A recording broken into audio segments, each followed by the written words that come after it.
வணக்கம். யார் சார் நீங்க எல்லாம்? பார்த்தா ஒம்பு சண்டைக்கு வந்த மாதிரி தெரியுது. பரவாயில்லையே, கரெக்டா கண்டுபிடிச்சிட்டியே. பாருங்க, எனக்கு உங்களை முன்ன பின்ன தெரியாது, நமக்குள்ள விரோதமும் கிடையாது. அப்புறம் எதுக்கு வீண் சண்டை? எங்களை வேணா தெரியாம இருக்கலாம், அவங்கள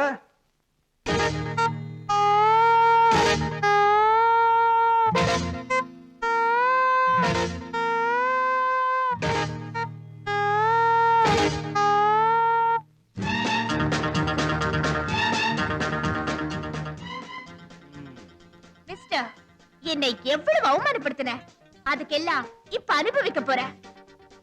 பை தி பை, இவங்க எல்லாம் யார் தெரியுமா? யாருங்க? நான் அறிமுகப்படுத்துறேன்.